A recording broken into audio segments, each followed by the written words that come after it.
belajar mata sains dan masih lagi bersama dengan Cikgu Adha.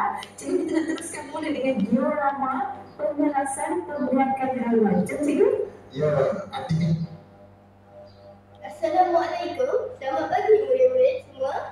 Hari ini cikgu nak mengajar tentang bagaimana cara pembiakan haiwan. Murid-murid ada tak mencari bahan yang cikgu pesan melalui bahan digital? Apa? Tidak ada? Kamu tahu tidak apa itu bahan digital? Baiklah kawan-kawan, mari saya tunjuk bagaimana cara untuk menggunakan platform bahan D5. Mula-mula, kita perlu memasukkan ID D5 dan password dalam platform ID D5. Kemudian, akan keluarlah nama dan pelbagai aplikasi lain yang terdapat dalam platform ini. Di dalam platform ini, murid boleh belajar secara atas talian menggunakan aplikasi Google Meet, Google Classroom dan menonton video web.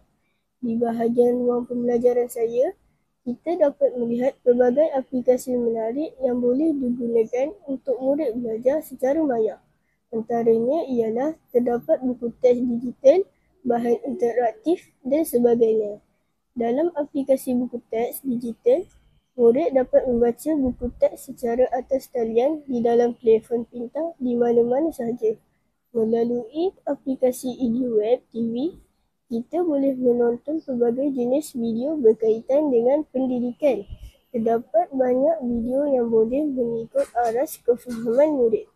Kawan-kawan, marilah kita bersama-sama menggunakan platform ini untuk meningkatkan lagi pengetahuan kita.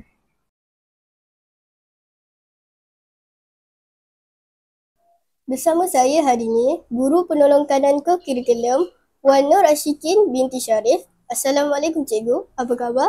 Waalaikumsalam warahmatullahi. Baik, Hanan bagaimana hari ini? Sihat? Okey. Cikgu, bolehkah saya bertanya pendapat cikgu tentang penggunaan bahan digital dalam pembelajaran dan pengajaran?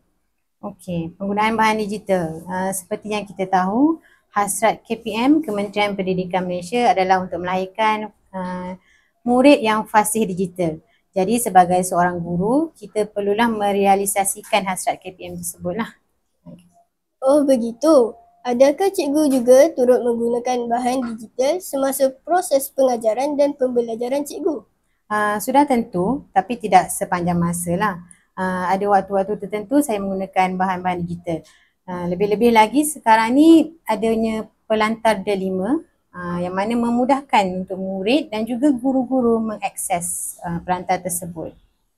Baik, pada pendapat cikgu, adakah murid lebih berminat untuk belajar apabila menggunakan bahan digital ini?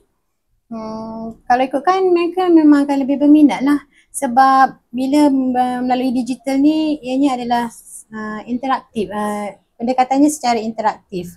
Maksudnya murid akan lebih berminat melihat lebih-lebih lagi dari segi visual, video, audio.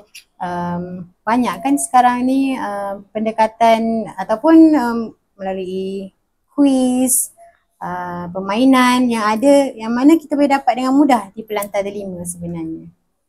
Baiklah, terima kasih cikgu kerana sudi untuk meluangkan masa bersama saya. Secara kesimpulannya, bahan digital ini sangat membantu dalam memperkasakan pendidikan negara. Bukan sahaja murid dapat belajar dengan lebih menarik, murid juga boleh meningkatkan kemahiran mereka dalam bidang teknologi. Marilah kita sama-sama mendukung hasrat kerajaan dalam pendidikan digital ini. Sekian, terima kasih.